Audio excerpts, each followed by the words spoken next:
असर 8 एपिसोड्स आ चुके हैं सत्यमेव जयते के और आप देख रहे हैं देश भर में किस तरह से असर हो रहा है। आज का असर का एपिसोड बहुत खास है क्योंकि इसमें हम एक तो बहुत बड़ी खुशखबरी देने वाले हैं आपको और दूसरा बहुत बड़े खास मेहमान आने वाले हैं। चौंक रहे आमिर खान भी जो हमारे साथ है। आमिर, स्वागत है आपका। बहुत बहुत शुक्रिया जी बिल्कुल, बहुत खास मेहमान आने वाले हैं। आप भी मिलिएगा उनसे। लेकिन ये 8 एपिसोड्स हो गए, 8 एपिसोड्स का सफर और ये असर लगातार जो देखने को मिल रहा है। कुछ विरोध की आवाजें भी हैं। जी। कुछ एपिसोड जिनमें हमने अंदर झांकने की बात की थी, आपने अंदर झांकने की बात की थी, वहां लोगों ने कुछ अंदर झांका। लेकिन कुछ एपिसोड जिनमें कुछ विलेन आइडेंटिफाइड हैं कि ये लोग कुछ गलत कर रहे हैं या इन लोगों की वजह से गलत हो रहा है, जानबूझ के ना कर रहे हो बेशक, वो थोड़ा विरोध भी हो रहा है। लेकिन बात जो थी कि दिल पे लगनी चाहिए वो लग रही है। जी जी जी, मुझे खुशी है इस बात की कि लोग इतने मजबूती से और इतने जज्बाती तौर पे और मानसिक तौर पे सोच समझ के इस शो के साथ जुड़ रहे हैं। और सबसे ख़ास खुशी मुझे इस बात की है कि जब हम प्लानिंग कर रहे थे इस शो की तो हमको लगता था शायद बच्चे इसमें इंटरेस्ट लेंगे नहीं लेंगे, यंगस्टर्स और बच्चे शायद ये नहीं देखना चाहेंगे। लेकिन इतनी तादाद में यंगस्टर्स इसके साथ जुड़ रहे हैं और जो बच्चे हैं वो भी परिवार के साथ मिलके देख रहे हैं और ये बहुत ही बड़ी खुशी की बात है मेरे लिए और हमारी सारी टीम के लिए, क्योंकि ये हमारे समाज के लिए बहुत अहम एक कोशिश है हमारी, जिसमें कि हम चाहते हैं कि सब लोग जुड़े। हम एक नेशनल डिबेट चाहते हैं इन खास मुद्दों पर जिनका इतना नज़दीकी रिश्ता है हमारी ज़िंदगी के साथ। और वो लोगों को चाहे जटिल मुद्दे हों लेकिन समझ में आ रहे हैं, इसलिए ये कुछ ना कुछ असर हो रहा है। जी। अब आगे हम कन्या भ्रूण हत्या पे देखिए क्या क्या हुआ, और भी बहुत खबरें आई हैं उस पर, वो भी हम आपके साथ शेयर करेंगे।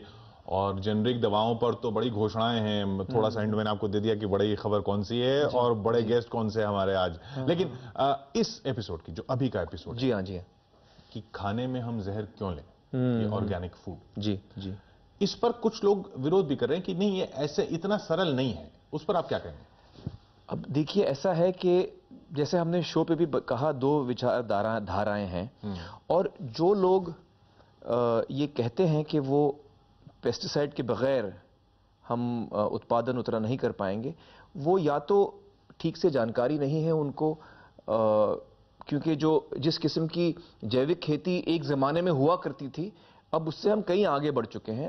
अब जो हम जैविक खेती करते हैं, लोग उसमें उत्पादन बढ़ता है। और ऑर्गेनिक फार्मिंग या जो जैविक खेती की बात अब की है, वो वाली नहीं है जो मॉडर्न टेक्निक्स जो हैं। जी हाँ, क्योंकि इस वक्त बहुत सारी जो हमारी रिसर्च में ये सामने बात आई है कि बहुत सारे किसान हैं, बहुत सारे एग्रीकल्चरल साइंटिस्ट हैं जो ये कर रहे हैं और उनको उत्पादन अच्छा मिल रहा है, और जो जीवनी शक्ति है मिट्टी की वो कायम रख रहे हैं, उसको और जीवित कर रहे हैं, जो कि जिसकी हमें सख्त ज़रूरत है।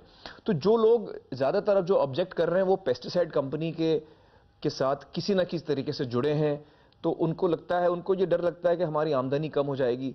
ये मेरा ख्याल है, इसलिए वो अभी हमारे साथ भी जुड़ने वाले हैं, हमारे साथ जी हाँ, हम उनकी बातें सुनना चाहेंगे, क्योंकि देखिए ये एक ऐसी चर्चा है जिसमें कि मेरा ये मानना है कि वैसे भी इस वक्त हम जो केमिकल फार्मिंग कर रहे हैं उसमें बहुत बड़ी बड़ी कंपनियां इन्वॉल्व हैं। तो आप ये सारा सोचिए कि जो आवाज़ें उठ रही हैं हमारे खिलाफ, वो बहुत ताकतवर लोगों की आवाज़ें उठ रही हैं हमारे खिलाफ। ये आप ध्यान में रखें इस बात को। आप अपनी ताकत को कम क्यों आंक रहे हैं? उनकी ताकत चलिए उनकी अलग ताकत है, लेकिन इसमें मैं जो अहम चीज़ ये कहना चाह रहा हूं कि इसमें हमारा बेसिक मुद्दा, हमारी बेसिक सोच क्या है, वो ये है कि एक रात में तो वैसे भी हम जैविक खेती पूरे देश में नहीं ला सकते। सिक्किम जो राज्य है उसको भी 15 साल लगे ऑर्गेनिक पूरी तरह होने में, अभी भी 2015 में जाके वो ऑर्गेनिक पूरी तरह से ऑर्गेनिक बन जाएंगे। तो ये एक तरीका है शिफ्ट करने का, आप एक दिन में शिफ्ट नहीं कर पाएंगे। किसानों को सिखाना है नए तरीके, धीरे धीरे एक चीज को कम करनी है, दूसरी को बढ़ानी है। तो ये सिलसिला वैसे भी इसमें वक्त लगेगा, लेकिन इसकी तरफ बढ़ने की शुरुआत हमको आज से ही कर देनी चाहिए ताकि जल्दी से जल्दी हम उस तरफ बढ़ें। ये जहर के बगैर खाना, मतलब इसमें मेरे मन में तो कोई दो राय है ही नहीं कि आप जहर के साथ खाना खाना चाहेंगे या जहर के बगैर। चलिए देखते हैं इसका असर। अगर हम किसानों को केमिकल फार्मिंग के लिए सब्सिडीज देते रहेंगे तो जाहिर है हमारी थाली में किसी न किसी हद तक जहर आता ही रहेगा। लेकिन अगर वही सब्सिडी हम उन्हीं किसानों को ऑर्गेनिक फार्मिंग यानी जैविक खेती के लिए दें तो हमारी थाली में पौष्टिक और सेहतमंद खाना आएगा और इससे किसानों की बिगड़ती सेहत पर भी अच्छा असर होगा। इसलिए जितनी जोर से हो सके आवाज लगाइए। आमिर की इस आवाज पर देश भर में आवाज उठने लगी है।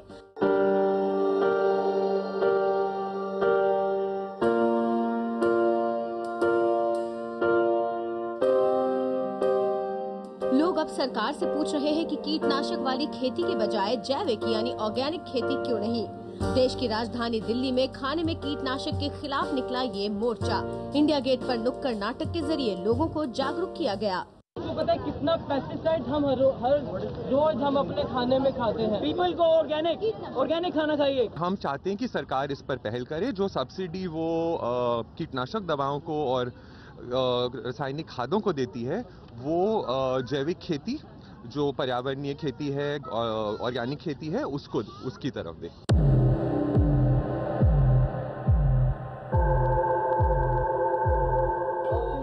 पंजाब के भटिंडा में भी सड़कों पर लोगों का हुजूम उमड़ पड़ा है। हर जुबान पर बस एक ही आवाज, खाने में जहर क्यों। परंतु सत्यमेव जयते का जो कार्यक्रम आमिर खान जी ने पेश किया उससे हमें और भी हौसला मिला और हम प्रण कर रहे हैं कि हम अपने शुद्ध भोजन के लिए बहुत कुछ करेंगे। सवाल ये है कि बिना जहर के खेती क्यों नहीं हो सकती। अब तस्वीर का दूसरा पहलू भी देखिए। आमिर खान ने पहले अभ्यास करना चाहिए, क्योंकि सिंपल बात यह है कि एक किसान को शायद ऑर्गेनिक फार्मिंग करके फायदा होता होगा, मैं मानता हूँ फायदा होता है, लेकिन सारे देश का अगर विचार किया जाए, यानी माइक्रो लेवल पे विचार करने की जगह पे मैक्रो लेवल पे विचार करे, तो हिंदुस्तान में सारे देश को अनाज पूरा पड़े इतना NPK मिल नहीं सकता, तो इतना अनाज पैदा हो नहीं सकता। लेकिन ऑर्गेनिक खेती करने वाले मुरार का फाउंडेशन की राय कुछ अलग है। फाउंडेशन के डायरेक्टर मुकेश गुप्ता ने बताया कि क्यों ऑर्गेनिक खेती ज्यादा बेहतर है। ऑनियन के अंदर यदि आप केमिकल फर्टिलाइजर अगर बहुत ज़्यादा डालते हैं तो ऑनियन का जो वेट है खेत से जब निकलता है तब तो वेट ज़्यादा होता है, लेकिन जब उसे सुखाएंगे आप तो वो तो सेम ही निकलता है। तो यदि 1 बीघा या 1 एकड़ ज़मीन में कन्वेंशनल ऑनियन अगर जो खाद वाद डाल के पैदा कर रहे हैं अगर वो 40 कुंटल है और यदि किसी ने ऑर्गेनिक किया है तो उसका शायद 30 कुंटल होगा, लेकिन जब दोनों का ड्राई करके वेट निकालेंगे तो सेम आएगा। ऑर्गेनिक खेती के लिए बरसों से मुहिम चला रही वंदना शिवा भी कहती हैं कि ये सिर्फ भ्रम है कि पेस्टिसाइड्स के इस्तेमाल से खेती में उत्पादन ज्यादा होता है। ये जो हरित क्रांति कहते हैं, अगर इतनी सक्सेसफुल थी तो आधा भारत के बच्चे इतनी भुखमरी में क्यों फंसे हैं? हर चौथा भारतवासी भूखा क्यों है? और हर चौथे भारतवासी के आधे भारतवासी किसान हैं जिन्होंने रासायनिक के साथ गेहूं चावल उगाया, बेचा कि रासायनिक का कर्ज दे पाए। ये खेती सुसाइडल इकोनॉमी है। लेकिन ये बहस पेस्टिसाइड्स बेचने वालों की बात सुने बिना अधूरी है। पेस्टिसाइड्स बनाने और बेचने वाले कहते हैं कि आमिर एक तरफा कहानी दिखा रहे हैं। पेस्टिसाइड्स मैन्युफैक्चरर्स एसोसिएशन कहती है कि कीटनाशक के इस्तेमाल से फायदे ही फायदे हैं। पेस्टिसाइड के कारण जो कुछ 240 मिलियन 240 मिलियन हम लोग अनाज का उत्पादन कर रहे हैं अपने देश में, वो बदौलत अच्छे फर्टिलाइजर, अच्छे पेस्टिसाइड और अच्छे सीड्स के कारण है। एक और तर्क सुनिए पेस्टिसाइड्स बेचने वालों का। वो कहते हैं कि अगर हालात इतने ही खराब हैं तो क्यों यहाँ के फल और सब्जियों का बड़ी मात्रा में विदेशों में एक्सपोर्ट होता है। मैंगोज आज हमारे केरी USA में जाती है, हमारी ग्रेप्स यूरोप में सब जगह जाती है, हमारे स्पाइसेस है, टी है। यदि ये सब में आपके कहने मुजब पेस्टिसाइड है, रेसिड्यू है, तो फिर ये कंट्री कोई जो इंपोर्ट कर रहे हैं वो कोई बेवकूफ़ नहीं है। वहाँ भी क्वालिटी कंट्रोल है, वहाँ भी सब टेस्ट होता है। आमिर के शो में शुरू की गई मुहिम का विरोध भी हो रहा है और समर्थन भी, लेकिन इन सब के बीच एक सच ये भी है कि ऑर्गेनिक खेती से हमारे घरों तक आने वाले ऑर्गेनिक फूड कीटनाशक वाले खाने से तो बेहतर ही है। जिस ऑर्गेनिक खेती का समर्थन आमिर खान कर रहे हैं वो आखिर है क्या और कैसे पेस्टिसाइड्स वाली खेती से अलग है।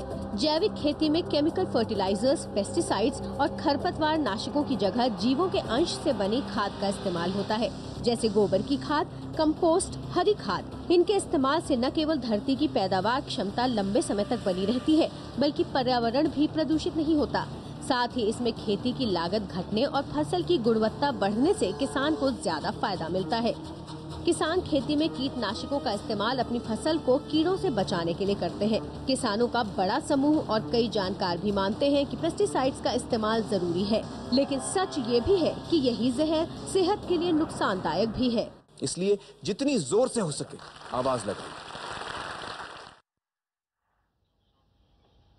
ये बहस बहुत जरूरी इसलिए क्योंकि ये तो हम अपने शरीर में लेते हैं, ये खाना हम खाते हैं। हमारे साथ पेस्टिसाइड मैन्युफैक्चरर्स एसोसिएशन के प्रदीप दवे साहब जुड़ रहे हैं, वंदना शिवा जी जिनको हमने शो में भी सुना वो हमारे साथ जुड़ रही हैं, और मोनार्का फाउंडेशन जो कई बरसों से ऑर्गेनिक फार्मिंग जैविक खेती कर रहा है उसमें शामिल है, उनके मुकेश गुप्ता जी हमारे साथ हैं, और हमारे साथ डॉक्टर रामू जुड़ रहे हैं सेंटर फॉर सस्टेनेबल एग्रीकल्चर के। आप सभी का स्वागत है। प्रदीप दवे साहब की बात सुनी आमिर आपने, क्या कहेंगे दवे साहब से? दवे जी को मैं पूछना चाहूंगा बल्कि कि उनको क्यों लगता है कि हम जो कह रहे हैं वो गलत है, या जैविक खेती नहीं होनी चाहिए या मुमकिन नहीं है, उनके क्या विचार हैं? Amir ji, can you hear me? Yes I can hear you. पहले तो एक गुजारिश है, यदि आप हमें परमिशन दे तो। जी हम भी आपके चाहने वाले में हैं जी। कयामत से अब तक बट आपने संडे हमारे लिए कयामत खड़ी कर दी और इसे सुलझाना ही पड़ेगा। देखिए, as per the standing committee का रिपोर्ट है गवर्नमेंट ऑफ इंडिया की कि chemical and fertilisers ministry as stated today, आज के दिन में हमारे वहां 90,000 करोड़ के क्रॉप का लॉस हो रहा है पेस्ट एंड डिसीज से। 90,000 crore, it is been stated in the parliament by the minister. And जो आप ये ऑर्गेनिक की जो बात कर रहे हैं, और आप जो अभी कह रहे थे कि हमारे वहाँ जो फूड आता है, वेजिटेबल्स आते हैं, वो उसमें रेसिड्यू रहता है पेस्टिसाइड का, मैं भी नहीं चाहता। जो आप चाहते हैं वो मैं भी चाहता हूँ कि मेरे खाने में भी ये ना आवे, पर ये सही नहीं है। आप उस दिन मेरे कलीग को पूछ रहे थे कि देयर आर मॉनिटर होता है क्या नहीं, ये सैंपल लिए जाते हैं क्या नहीं। तो मैं आपकी जान के लिए बता दूं कि Indian ICR, Indian agriculture councils, they are drawing the sample from 22 centre से 50,000 सैंपल ड्रॉ होते हैं। 50,000 sample of soil, crop, vegetables, and वो जो सैंपल ड्रॉ होते हैं उसमें से हार्डली 2% फेल भी होते हैं, बट विद इन लिमिट। और ये जो सैंपल फेल होना वो यूरोप में भी होता है, USA में भी होता है। मुकेश गुप्ता जी, आप सहमत है दवे साहब की बात से? देखिए, जो बात ये कह रहे हैं इसके अंदर बहुत गैप है। सबसे पहली बात तो ये कह रहे हैं कि साहब 90,000 करोड़ रुपए का क्रॉप लॉस होता है। मैं इनको और एक तरीका बताता हूँ। शहर के जितने भी नालों के पानी से जो पानी निकल रहा है उससे सब्जी की खेती करें, 2 लाख करोड़ रुपए की सब्जी होगी। लोग बीमार होते हैं तो होने दो, क्या फर्क पड़ता है। ये ऐसे ही पेस्टिसाइड की बात कह रहे हैं आज कि पेस्टिसाइड खा के लोग बीमार हो रहे हैं तो होने दीजिए। पेस्टिसाइड तो जरूरी है, खेती के लिए जरूरी है। देखिए क्या है, क्या एक अमीर जी, मैं आपको एक और भी समझा देता हूँ। ये जो पेस्टिसाइड्स है ना, पेस्टिसाइड जब भी कहीं भी हमारे देश में हो या अमेरिका हो या USA कहीं भी इंट्रोड्यूस होता है तो उसको जो वो पेस्टिसाइड की जो आविष्कार होता है उसमें कम से कम 1000 करोड़ के ऊपर लागत होती है। उसके लिए ट्रक लोड भर के डेटा बनाया जाता है कि इनकी टॉक्सिसिटी आप कह रहे हैं रिसर्च के साथ। नहीं वो अभी आप चुप बैठे, मैं नहीं बोला। आप जब बोल रहे थे तब मैं नहीं बोला। नहीं दवे साहब, मुद्दा ये है कि ऑर्गेनिक फार्मिंग क्यों ना हो। मुद्दा ये नहीं कि पेस्टिसाइड्स किस तरह से आते हैं। मैं कहा ना बोलता हूँ if organic farming is capable, उसमें ताकत है पूरे विश्व को खिलाने की, तो मुझे कोई इतराज नहीं, मेरे को भी मिलेगा विदाउट पेस्टिसाइड वाला। वंदना जी, पेस्टिसाइड होता ही नहीं है। वंदना जी, ये गलत है जी। बिना पेस्टिसाइड के ताकत ही नहीं है। बिना पेस्टिसाइड्स के लोगों के पेट ही नहीं भरे जा सकते। ना, ऐसा नहीं है। बिना पेस्टिसाइड, यही तो सबने बड़ा झूठ फैलाया गया है। अगर सच होता कि पेस्टिसाइड से भूख मिट रही है तो आज हमारा भारत इतना भूखा नहीं होता। और जो कह रहे हैं अनाज सड़ रहा है, जी मैं आपको एक बताना चाहता हूँ कमोडिटी प्रोडक्शन में, जहां आप गेहूं और चावल उगा रहे हैं पंजाब में खूब पेस्टिसाइड डाल के, और फिर उसको वितरण करने का आपका विल नहीं है। वैसे भी रोटी अकेला गेहूं चावल नहीं होती, दाल भी चाहिए, सब्जी भी चाहिए, फल भी चाहिए। अगर वेस्टेज है भारत में, वो इसलिए है कि हमारा पब्लिक सिस्टम तोड़ा गया है और केंद्रीयकरण किया गया है हमारे खाने का। वो मुद्दा अलग हो गया। तानिया के द्वारा जी आमिर कुछ कहना चाह रहे हैं। वंदना जी, आमिर कुछ कहना चाह रहे हैं। कर रही हूँ, और इस जैविक खेती में हमारा उत्पादन ज्यादा है, पानी कम है, किसान की आमदनी ज्यादा है और खाना ज्यादा पौष्टिक है। जैसे वंदना जी, आमिर कुछ कहना चाह रहे हैं। 95% पानी आमिर केमिकल फर्टिलाइजर्स के साथ जा रहा है, और हमारा जो एक्स्ट्रा वेट है वो पानी का वेट है, उसकी वजह से पेस्ट भी ज्यादा लग रहे हैं। इससे हमने पोषण नहीं बढ़ाया है, पोषण कम किया है। पोषण बढ़ाने का एक ही तरीका है, विविधता बढ़ाओ, जैविक खेती बढ़ाओ और विकेंद्रीकरण बढ़ाओ। ये 3 रास्ते अगर हमने अपना लिए तो कल भूख जाएगी, किसानों की आत्महत्या जाएगी, कोई बच्चा भूखा नहीं रहेगा, कुपोषित नहीं रहेगा। और जो हमारे पर्यावरण को अब नाश कर रहे हैं, मिट्टी, पानी, जैव विविधता, हमारी चिड़िया गायब हो गई, हमारी तितली गायब हो गई, हमारी वंदना जी एक मिनट। वंदना जी, एक ही तरीका है। आपको रोक रहा हूं यहाँ पर। आमिर की बात सुनते हैं। आमिर, आप दवे साहब से कुछ कहना चाह रहे हैं। जी हाँ, दवे साहब से मैं ये कहना चाह रहा हूँ। दवे साहब,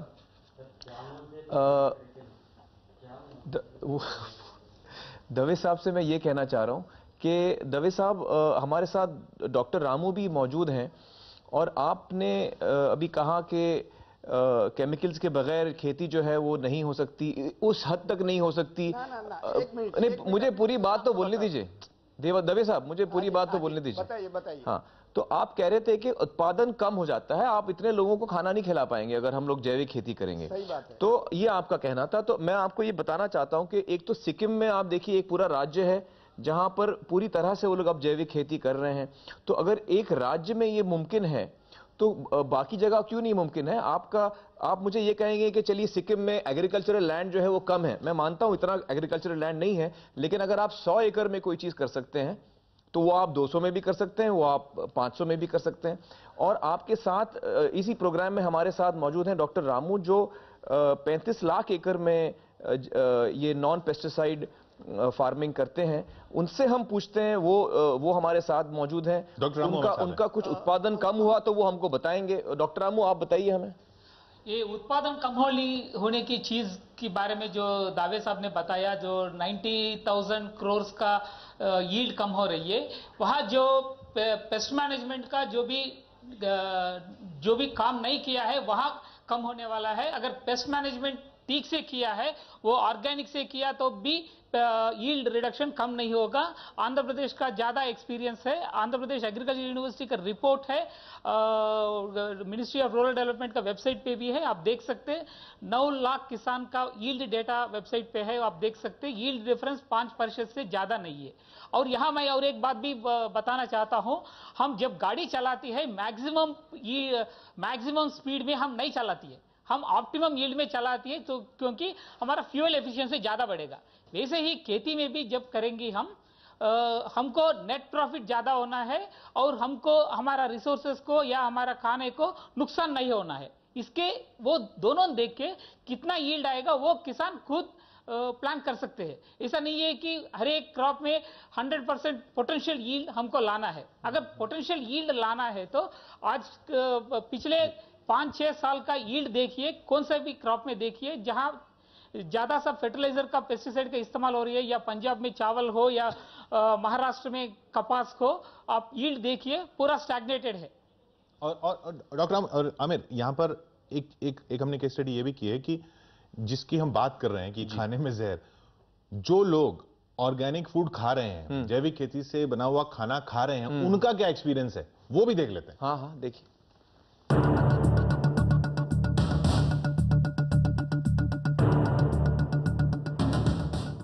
दाल भी ऑर्गेनिक, जूस भी ऑर्गेनिक और घी भी ऑर्गेनिक। दिल्ली की रहने वाली आरती कुमार का परिवार पिछले 2 साल से ऑर्गेनिक फूड का ही इस्तेमाल कर रहा है। इसकी वजह जानते हैं खुद आरती कुमार की ही जुबानी। मेरे को काफ़ी स्किन एलर्जीज होने लगी थी और एसिडिटी की प्रॉब्लम बहुत ज़्यादा थी, तो इस वजह से डॉक्टर ने बोला कि आपको केमिकल से प्रॉब्लम है।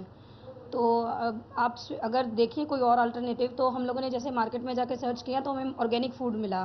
तो उसमें एक्चुअली ये लिखा हुआ था कि ये अडल्ट्रेशन फ्री फूड है। तो हम लोगों ने ट्राई किया कि इस फूड को अगर एक बार ट्राई किया जाए, तो हम लोग 2 साल पहले इसको ट्राई करना शुरू किया, बट उसके इतने अच्छे इफेक्ट्स हम लोगों को नज़र आए कि हम लोगों ने उसको कंटिन्यू किया एंड टिल डेट मेरे पास सारा ऑर्गेनिक फूड है। जाहिर है बीमारियों से दूर रहने के लिए ही इन्होंने ऑर्गेनिक फूड का सहारा लिया है, लेकिन क्या हर किसी की जेब ऑर्गेनिक फूड को वहन कर सकती है?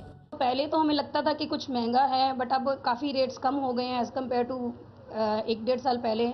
तो अब ज़्यादा नहीं, जैसे अगर घी हमें वो 400 पर केजी पड़ता है तो ये 500 पर केजी पड़ता है, नॉट एज मच। और दालों में तो 10-20 रुपए के किलो के ज़्यादा फर्क नहीं है। जानकार भी मानते हैं कि कीटनाशक वाली खेती के मुकाबले ऑर्गेनिक खेती से बनने वाला खाना ज्यादा सेहतमंद है।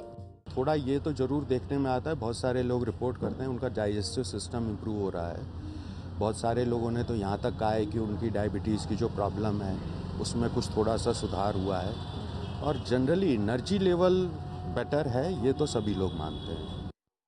What is his name, Mr. Mukesh? Mukesh Gupta. Mukesh Gupta actually Mukesh ji से भी मैं पूछना चाहूँगा। मुकेश जी, आप जहाँ तक मुझे बताया है किशोर जी ने कि आप जैविक खेती आपकी कंपनी करती है और काफ़ी बड़े पैमाने पे करती है, तो आपका क्या अनुभव रहा है जैविक खेती को लेकर? आप लोग को कामयाबी मिली है उसमें? देखिए, सबसे पहले हम लोगों ने 2001 से सिस्टमैटिक, और वैसे हमने 1994-95 से इंडिया में ऑर्गेनिक एग्रीकल्चर शुरू की है। शेखावाटी के नवलगढ़ क्षेत्र में करीब 10,000 किसानों से ये प्रयोग शुरू किया। 10,000। और मैं आपकी जानकारी के लिए बताना चाहूंगा कि सिक्किम राज्य में जो ऑर्गेनिक एग्रीकल्चर हो रही है वो हमारी संस्था द्वारा शुरुआत कराई गई थी उसकी जी, और ये आज एक उदाहरण बन के सामने आई है। देखिए, कुल मिला के 2 बातें मैं जरूर कहना चाहूंगा ऑर्गेनिक एग्रीकल्चर के बारे में जी। एक तो ये कि ये आर्ग्यूमेंट कि ऑर्गेनिक एग्रीकल्चर करेंगे तो जो है प्रोडक्शन कम होगा, ये बिल्कुल बोगस आर्ग्यूमेंट है, इसके पीछे कोई बेसिस नहीं है जी। दूसरी चीज, ऑर्गेनिक एग्रीकल्चर करके फार्मर को बेनिफिट होता है, ये भी बहुत पक्का एक सबूत के तौर पर बहुत सारे डेटा के साथ कहा जा सकता है जी। मैं एक छोटी सी बात यहाँ कहना चाहूंगा जी। हमारे पार्लियामेंट में बैठे हुए बड़े किसान, बड़ी जमीनों के मालिक जी, उनको बड़ी सब्सिडी मिलती है, उनको गेहूं और चावल की खेती करते हैं, गवर्नमेंट सपोर्ट प्राइस डिक्लेयर करती है, उसको गवर्नमेंट परचेज कर लेती है। वो लोग कभी ऐसी नीति बना ही नहीं सकते जो कि इस तरह की खेती के खिलाफ हो। वो तो वही नीति बना रहे हैं, पिछले 40 सालों से बनाए जा रहे हैं। तो ऑर्गेनिक एग्रीकल्चर के अंदर एक खाली ड्रॉबैक जो एक है, हम कहते हैं कि एक ड्रॉबैक है मॉडर्न एज के अंदर, वो ये है कि it is a more labour intensive agriculture. लेकिन मोर लेबर इंटेंसिव होना तो एक ये अच्छी बात है हमारे देश के लिए। आज पूरे विश्व के अंदर यदि हम खेती के मामले में, जैसे आईटी के लिए हम कहते हैं कि हम विश्व के अंदर नंबर 1 है, अगर एग्रीकल्चर में हमें नंबर 1 होना है तो ऑर्गेनिक एग्रीकल्चर करेंगे तो नंबर 1 जरूर हो जाएंगे हम लोग जी। और उसका आप कह रहे हैं उसमें ज्यादा हाथ लगते हैं, लेबर इंटेंसिव।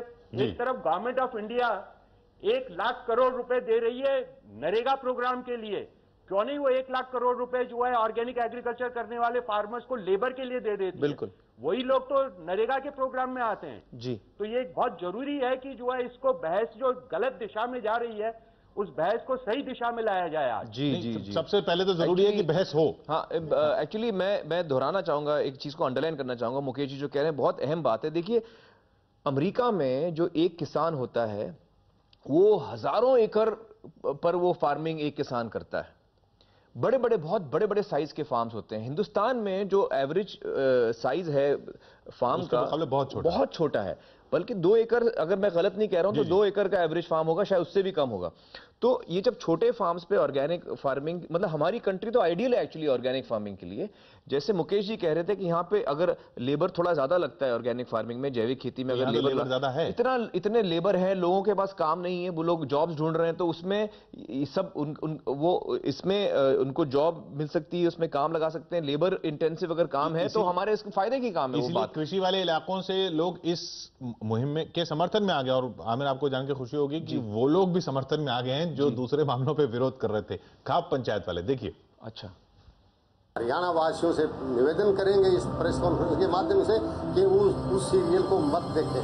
पहले उसने अतीत में अच्छे सीरियल, सामाजिक सीरियल बनाए हैं, इस किस्म के जिससे हिंसा बढ़ के कुरीतियाँ फैले, ऐसे सीरियल ना दिखाएं। ये प्रोग्राम ठीक है, जो उससे पिछले जिसका हमने विरोध किया था वो विरोध करने के लायक था, ये सराहनीय, तो इसके हम सराहना करें। हरियाणा की जो खाप पंचायतें आमिर खान का विरोध कर रही थी, अब वो उन्हीं की बोली बोल रही हैं। 25 दिन में ये चमत्कार हुआ है सत्यमेव जयते शो की ही बदौलत। होले होले धीमे धीमे मिट्टी बोले माटी बोले। किसान का हाथ थामने की जरूरत है और इसकी शुरुआत हम सब की कोशिशों से ही होगी। हम मांगेंगे तो उसकी गूंज सरकार के कानों तक पहुंचेगी। आप आज आवाज लगाएंगे तो आपकी आवाज सुनकर ही नीतियों में बदलाव आना शुरू होगा। इसलिए जितनी जोर से हो सके आवाज लगाइए। आमिर ने 3 जून को झूठी शान के लिए कत्ल का मुद्दा उठाया था। इसमें खाप पंचायत को भी कटघरे में खड़ा किया गया था। आमिर के इस शो के खिलाफ खाप पंचायतों ने ऐलान किया था कि वो आमिर और सत्यमेव जयते का विरोध करेंगे। हरियाणा वासियों से निवेदन करेंगे इस प्रेस कॉन्फ्रेंस के माध्यम से कि वो उस सीरियल को मत देखें। पहले उसने अतीत में अच्छे सीरियल, सामाजिक सीरियल बनाए हैं, इस किस्म के जिससे हिंसा बढ़ के कुरीतियाँ फैले, ऐसे सीरियल ना दिखाएं। लेकिन अब यही कुलदीप ढांडा कीटनाशक खेती के खिलाफ आमिर की मुहिम को समर्थन दे रहे हैं। सत्यमेव जयते सीरियल का प्रोग्राम देखा तो उसके देखने से कीटनाशकों का कितना कुप्रभाव हमारे जनजीवन पर पड़ रहा है, उससे हम बहुत प्रभावित हुए और उसी को देखते हुए हमने ये निर्णय लिया है कि जो पेस्टिसाइड का और इस्तेमाल किया जा रहा है वो जीव सृष्टि के लिए ही एक खतरा है।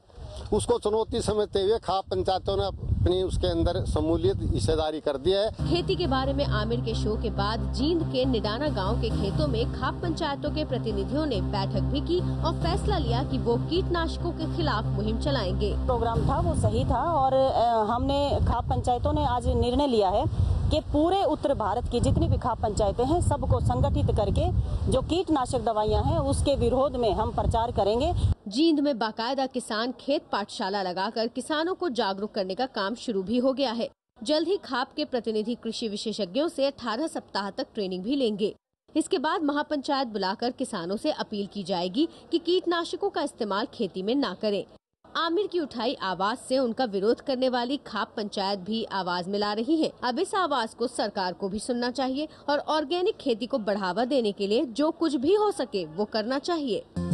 देश भर में किसान जैविक खेती को अपना रहे हैं। यहाँ तक कि एक पूरा राज्य इस जैविक क्रांति में शामिल हुआ है, सिक्किम। यहाँ की राज्य सरकार ने रासायनिक खाद और कीटनाशक पर प्रतिबंध लगाया है। फार्मिंग मतलब हमारी कंट्री तो आइडियल है एक्चुअली ऑर्गेनिक फार्मिंग के लिए।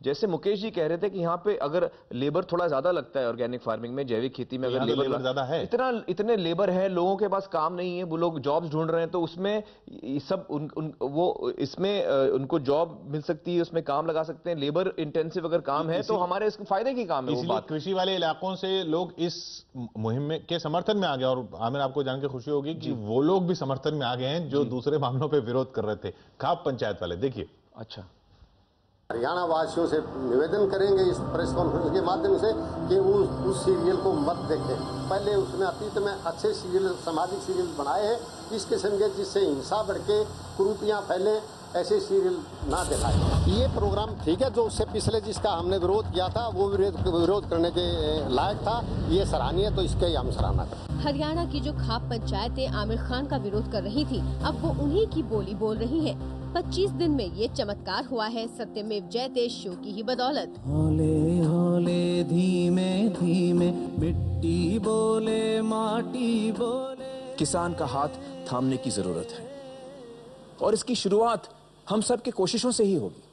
हम मांगेंगे तो उसकी गूंज सरकार के कानों तक पहुंचेगी। आप आज आवाज लगाएंगे तो आपकी आवाज सुनकर ही नीतियों में बदलाव आना शुरू होगा। इसलिए जितनी जोर से हो सके आवाज लगाइए। आमिर ने 3 जून को झूठी शान के लिए कत्ल का मुद्दा उठाया था। इसमें खाप पंचायत को भी कटघरे में खड़ा किया गया था। आमिर के इस शो के खिलाफ खाप पंचायतों ने ऐलान किया था कि वो आमिर और सत्यमेव जयते का विरोध करेंगे। हरियाणा वासियों से निवेदन करेंगे इस प्रेस कॉन्फ्रेंस के माध्यम से कि वो उस सीरियल को मत देखें। पहले उसने अतीत में अच्छे सीरियल, सामाजिक सीरियल बनाए हैं, इस किस्म के जिससे हिंसा बढ़ के कुरीतियां फैले, ऐसे सीरियल ना दिखाए। लेकिन अब यही कुलदीप ढांडा कीटनाशक खेती के खिलाफ आमिर की मुहिम को समर्थन दे रहे हैं। सत्यमेव जयते सीरियल का प्रोग्राम देखा तो उसके देखने से कीटनाशकों का कितना कुप्रभाव हमारे जनजीवन पर पड़ रहा है, उससे हम बहुत प्रभावित हुए और उसी को देखते हुए हमने ये निर्णय लिया है कि जो पेस्टिसाइड का और इस्तेमाल किया जा रहा है वो जीव सृष्टि के लिए ही खतरा है। उसको चुनौती समझते हुए खाप पंचायतों ने अपनी उसके अंदर शमूलियत हिस्सेदारी कर दी है। खेती के बारे में आमिर के शो के बाद जींद के निडाना गांव के खेतों में खाप पंचायतों के प्रतिनिधियों ने बैठक भी की और फैसला लिया कि वो कीटनाशकों के खिलाफ मुहिम चलाएंगे। प्रोग्राम था वो सही था और हमने खाप पंचायतों ने आज निर्णय लिया है कि पूरे उत्तर भारत की जितनी भी खाप पंचायतें हैं सबको संगठित करके जो कीटनाशक दवाइयां हैं उसके विरोध में हम प्रचार करेंगे। जींद में बाकायदा किसान खेत पाठशाला लगाकर किसानों को जागरूक करने का काम शुरू भी हो गया है। जल्द ही खाप के प्रतिनिधि कृषि विशेषज्ञों से 18 सप्ताह तक ट्रेनिंग भी लेंगे। इसके बाद महापंचायत बुलाकर किसानों से अपील की जाएगी कि कीटनाशकों का इस्तेमाल खेती में न करें। आमिर की उठाई आवाज से उनका विरोध करने वाली खाप पंचायत भी आवाज मिला रही है। अब इस आवाज को सरकार को भी सुनना चाहिए और ऑर्गेनिक खेती को बढ़ावा देने के लिए जो कुछ भी हो सके वो करना चाहिए। देश भर में किसान जैविक खेती को अपना रहे हैं। यहाँ तक कि एक पूरा राज्य इस जैविक क्रांति में शामिल हुआ है, सिक्किम। यहाँ की राज्य सरकार ने रासायनिक खाद और कीटनाशक पर प्रतिबंध लगाया है। पवन जी, आपकी सरकार ने जो पहल की है एक फुल्ली ऑर्गेनिक स्टेट बनने की, हमें उम्मीद है कि हिंदुस्तान की और भी राज्य, बाकी भी राज्य आपकी पहल को अपनाएंगे। हौले हौले धीमे धीमे मिट्टी बोले माटी बोले। तो हमें जो खाप पंचायत विरोध करी थी वो देखिए क्लास जी, मुझे बड़ी खुशी है इस बात की और मैं उनका स्वागत करता हूं कि वो इस मुहिम में वो भी जुड़े हैं और ये बड़ी अच्छी बात है क्योंकि यकीनन ये एक ऐसा मुद्दा है जो हमारे जीवन से जुड़ा हुआ है और इसी से जीवन है, इसी से जीवन है और जो मिट्टी की जो गुणवत्ता है, जो उसमें जो जैविक शक्ति है, जीवित शक्ति है, वो उसको हमको कायम रखना है, उसको मजबूत रखना है। और मुझे लगता है कि इसमें एक और मैं रिक्वेस्ट करूंगा आपके माध्यम से, इस शो के माध्यम से, कि देश भर में जो जो लोग जैविक खेती कर रहे हैं, जैसे वंदना जी हैं, मुकेश जी हैं, रामू जी हैं, ये ऐसे लोग और भी अलग अलग जगहों पर बहुत जमीनी तौर पे बहुत अच्छा काम कर रहे हैं और ये एक मौका है उन सब के लिए कि वो हाथ बढ़ाएं और उन किसानों का हाथ थामें, उनकी मदद करें जो केमिकल फार्मिंग करते हैं और उनको सिखाएं कि किस तरह से अच्छे तरीके से, मॉडर्न तरीकों से हम जैविक खेती कर सकते हैं जिसमें उत्पादन भी अच्छा रहे। शायद 1 साल या 2 साल तक उत्पादन हल्का सा गिरे, जैसे हमने इसके बारे में कई किसानों ने हमसे कहा भी है हमारे शो पे, लेकिन उसके बाद जो उत्पादन दोबारा बढ़ता है और मिट्टी की जो ताकत है वो बढ़ती है, उससे लॉन्ग टर्म का बहुत बड़ा फायदा होता है। किसानों को फायदा होता है, जो लोग खाना खा रहे हैं उनको फायदा होता है। तो जितने एक्सपर्ट्स हैं वो इस मौके का फायदा उठाएं और वो आगे आके और किसानों को मदद करें, उनकी हेल्प करें। जैसे खाप पंचायत के लोग अब बैठ रहे हैं साथ में, खुद बैठ रहे हैं, बिल्कुल वहां पर खेतों में क्लास लग रही है।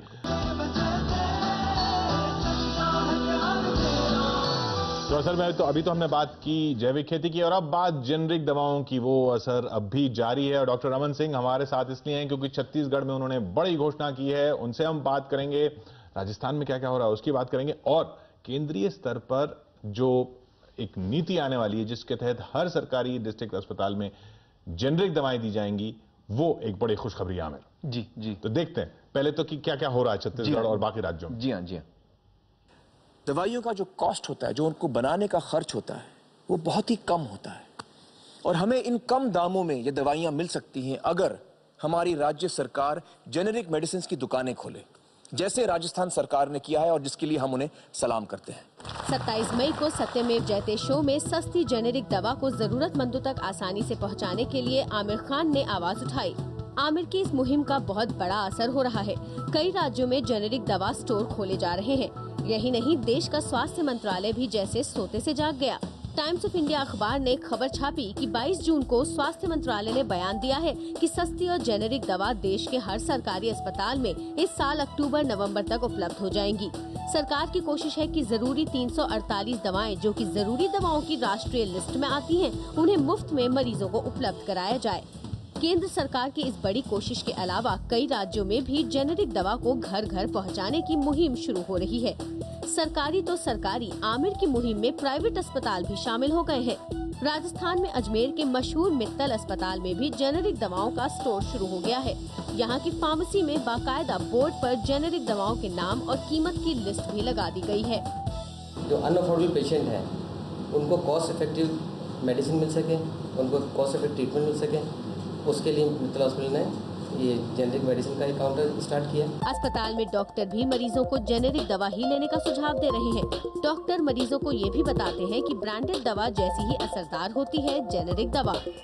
ये अपने आप में जो गरीब लोग हैं और आजू बाजू के गांव के लोग हैं जो कि इतना पेमेंट नहीं कर सकते हैं, उनके लिए बहुत अच्छी शुरुआत मित्तल हॉस्पिटल द्वारा करी गई है। आमिर के शो के बाद राजस्थान के मुख्यमंत्री अशोक गहलोत के आदेश पर सरकारी अस्पतालों में पहले से ही जेनेरिक दवा मिल रही है। राजस्थान की तरह ही छत्तीसगढ़ सरकार ने भी जेनेरिक दवा को हर मरीज तक पहुंचाने की मुहिम शुरू कर दी है।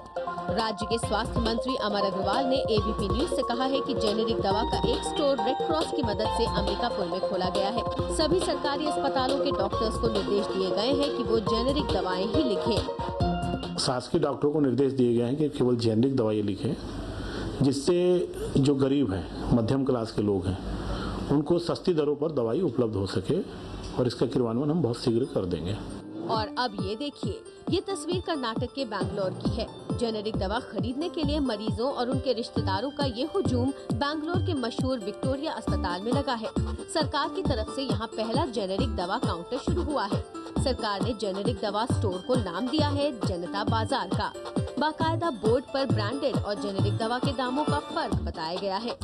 जगह होना चाहिए, सब गवर्नमेंट हॉस्पिटल्स में ऐसा ही होना चाहिए, सब जगह होना चाहिए ऐसा। मतलब कोई भी आप मॉलिक्यूल लेंगे वो WHO द्वारा मानित कंपनी ही देंगे, जिसका प्योरिटी पक्का गारंटीड है।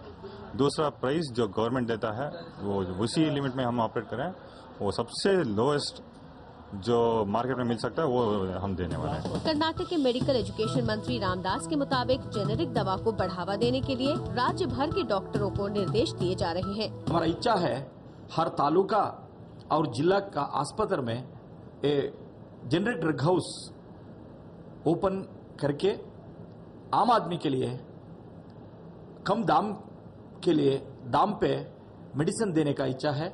वो इच्छे पे हम चालू किया।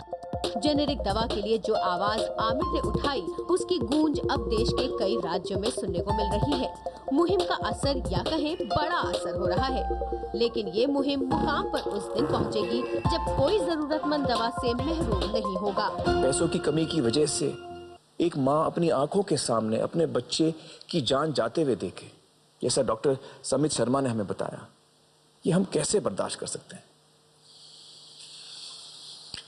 दोस्तों, हमें उस दिन की तरफ बढ़ना है जब चाहे कोई अमीर हो या गरीब हो, हर एक को एक जैसी और बेहतरीन स्वास्थ्य सेवाएं मिलें। तो देखा आमिर आपने असर, और डॉक्टर अमन सिंह हमारे साथ हैं। डॉक्टर अमन सिंह, बहुत बहुत स्वागत है आपका और बहुत बहुत मुबारकबाद आपको इस कदम को उठाने के लिए। धन्यवाद। जी हाँ, ये वाकई डॉक्टर साहब आपने इतना बड़ा काम किया है छत्तीसगढ़ में। आपने ये जो ऐलान किया है, हम आपको बहुत मुबारकबाद देते हैं, सलाम करते हैं आपको कि वहाँ की जो गरीब जनता है उसके लिए आपने इतना बड़ा कदम उठाया है। बहुत बहुत मुबारकबाद हम सब की तरफ से। आमिर जी, मैं सबसे पहले आपको धन्यवाद देना चाहूँगा क्योंकि जेनेरिक दवाओं को उपयोग हम छत्तीसगढ़ में कर रहे हैं, और आपके इस कार्यक्रम के बाद पूरे देश में और छत्तीसगढ़ में हमें पहले बताना पड़ता था, अब लोग मांगने लगे हैं जेनेरिक मेडिसिन। और एक बात हम अपनी सरकार 2007 से हमने निर्णय लिया कि हमारे शासकीय अस्पताल में जितनी भी दवाइयां हम देंगे वो जेनरिक मेडिसिन होगी और करीब करीब 60 करोड़ का ईयरली हमारा बजट जो होता है हम जेनरिक मेडिसिन ही परचेस करते हैं। ये 2007 से हमने इसका उपयोग किया है। अब ये इतना लोकप्रिय हो गया कि अब लोगों ने ये समझ में आया।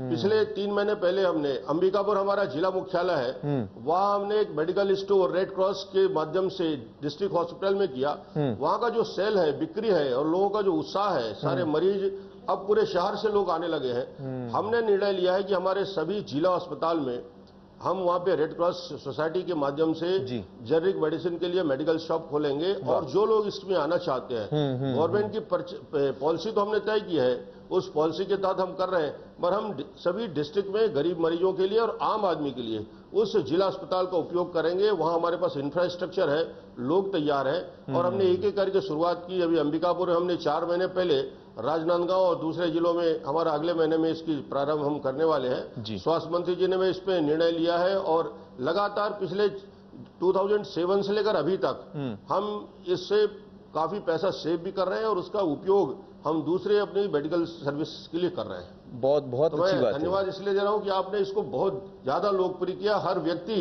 अब इस बात को जानने लगा है कि क्या इनके मॉलिक्यूल्स, क्या इसका गुणवत्ता और जो असर, जो प्रोग्राम है, इसका असर होता है कि नहीं। तो हमने कहा कि ये सेम मॉलिक्यूल्स हैं, ब्रांडेड नेम बदल जाते हैं और जो दवाइयां हैं वही है, जो कि कंपनियां और बेहतर बड़ी कंपनियों से हम खरीदें तो उसका असर नहीं होगा और मॉलिक्यूल्स तो एक है। तो इसमें जो कॉस्ट एक्स्ट्रा लगता है 40%, 50%, वो उनके दूसरी एजेंसियों में खर्च चला जाता है। तो इसको जन जन तक पहुंचाना और गरीबों के लिए 40% की सेविंग है, कहीं 50% सेविंग है, तो इसका बड़ा असर पूरे देश में होगा और छत्तीसगढ़ में हमने देखा है। जी बिल्कुल बिल्कुल बिल्कुल। डॉक्टर साहब, आप तो खुद डॉक्टर हैं, ये जो कंपनियों का, ब्रांडेड मेडिसिन वाली कंपनियों का प्रेशर भी तो रहता होगा। देखिए, ब्रांडेड कंपनियां लगातार इस बात को ऐड भी करती हैं और कई बार तो पेशेंट ही बोलता है कि मुझे इस ब्रांड की दवाइयां चाहिए।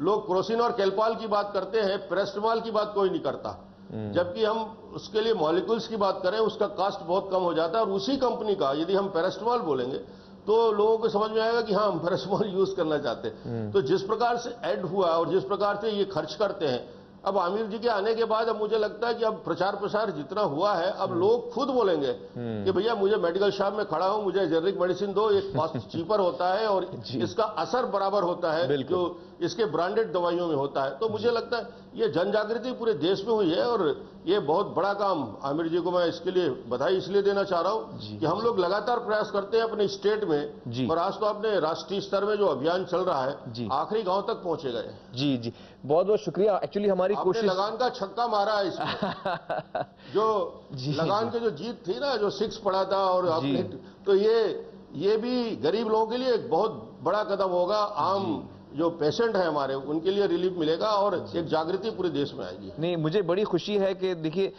हमारी कोशिश ये थी कि हम एक सोसाइटी में, समाज में जागरूकता लाएं, चीज़ों पे रोशनी डालें ताकि लोगों को जानकारी मिले। और हमारा ये मानना है कि जानकारी से, नॉलेज से, इंफॉर्मेशन से लोगों की ताकत बढ़ती है, उनके सोच विचार बदलते हैं, उनके एक्शंस बदलते हैं। और हम इस अपनी तरफ से पूरी कोशिश कर रहे हैं कि जागृति हम और बढ़ाएं।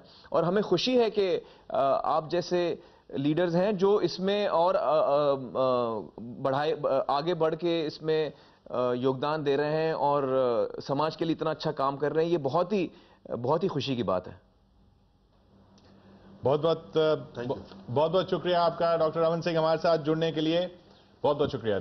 छत्तीसगढ़ के मुख्यमंत्री डॉक्टर रमन सिंह हमारे साथ थे आमिर, और देखा आपने वो खुद उनकी ज़बान पे असर ही असर आ रहा है। जी, मुझे बड़ी खुशी हो रही है। देखिए, इससे हमें समझ में आता है कि देखिए कई राज्यों में जो सरकारें हैं वो भी इसमें कई अरसे से लगी हुई हैं इन कामों में। हाँ, जैसे उन्होंने बताया 2007 से चल रहा है, अलग अलग राज्यों में चल रहा है और ये राष्ट्रीय नीति जो बनने वाली है इस पर भी बहुत पहले से काम चल रहा है। लेकिन एक फोकस मिल जाता है, एक फोकस की बात करती है। मुझे क्या लगता है कि एक तरह से जो सरकारें हैं या जो सरकार है केंद्र की भी, उनको भी एक ताकत मिलती है। अगर लोगों में जानकारी हो तो उनको भी एक ताकत मिलती है, सपोर्ट मिलता है लोगों से भी, और ये खुशी की बात है। अब वक्त चेक का जी, और हमारे साथ हैं उमेंद्र दत्त जी, खेती विरासत मिशन के। जी जी जी जी। और इनका इस हफ्ते का आज का 12 बजे तक का कलेक्शन 1,91,152 और उतना ही रिलायंस फाउंडेशन की तरफ से। ये पहले 4.5 दिनों का 5 दिनों का इकट्ठा हुआ है और जैसे जैसे आएगा हम आपको जी। मैं बस एक ही निवेदन करूंगा कि आपके माध्यम से जो पंजाब के खेत में जहर था वो हमारी थाली में गया, थाली से हमारी खून की रगों में चला गया, मां के आंचल के दूध तक में वो जहर चला गया है। आपने एक मुद्दा उठाया, मैं एक निवेदन करना चाहूंगा इस मौके पे कि कैंसर का मुद्दा जो आपने उठाया वो पूरा पंजाब हिल गया है। अगर आप बठिंडा आ सकें, अगर आप पंजाब आ सकें तो मैं एक निमंत्रण भी पंजाब के किसानों की तरफ से, पंजाब के लोगों की तरफ से आपको देना चाहूंगा। मुझे बड़ी खुशी होगी आप अगर आप आएंगे तो बहुत बड़ा काम होगा, बहुत बड़ा काम। जरूर मैं जरूर। और किशोर जी विशेष रूप से क्योंकि पंजाब में तो जीवन और मरण का प्रश्न है, पंजाब में ये ऑर्गेनिक फार्मिंग कुछ और नहीं है। ये पंजाबी कौम जिंदा रहेगी कि नहीं रहेगी ये उसका सवाल है। वहाँ का पानी जहरीला हो गया, वो पंजाब बेआब हो गया, ये बहुत बड़ा मुद्दा है पंजाब के लिए। तो जहाँ जीवन और मरण का प्रश्न है, मुझे लगता है आपका साथ मिलेगा तो ये हम लड़ाई और बढ़िया कर सकते। बिल्कुल इंशाल्लाह मैं जरूर आऊंगा, जरूर आऊंगा। मैं बहुत बहुत शुक्रिया, बहुत बहुत शुक्रिया। और सेंटर फॉर सस्टेनेबल एग्रीकल्चर के डॉक्टर रामू हमारे साथ हैं, अभी कुछ देर पहले हमसे बात भी कर रहे थे। How are you? Fine, very good. Before I take, I have a gift from my farmers, this is organic food from Sahaj Aharam. Oh, how nice. How nice. Thank you so much. Thank you. Thank you. Thank you. Thank you. Thank you so much. Thank you. ये आज 12 बजे तक का 1,65,252 और इतना ही Reliance foundation की तरफ से। So this is what we've collected in for 4 or 5 days. Thank you. And as we keep collecting, we send Thank you. you. Yeah. So I just want to make one more thing. India for Safe Food नाम से हम campaign शुरू किया था। India for Safe Food. India for Safe Food नाम से।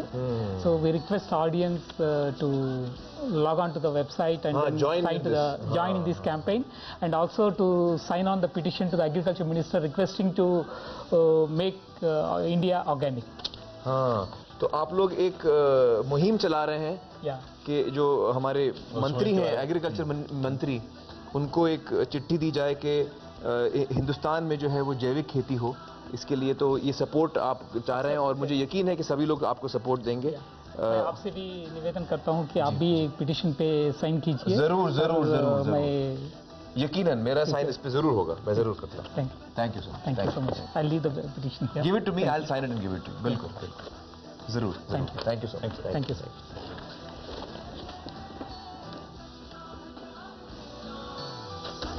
आज तो आप माला माल हो गया। जी हाँ। आपको पता है हुकुमचंद जी जो आए थे हमारे शो पे, जो जैविक खेती करते हैं, उन्होंने वो मेरे लिए संतरे लाए थे। जब शो के लिए आए थे वो शूटिंग के लिए, इतने मीठे मैं आपको बता नहीं सकता हूँ।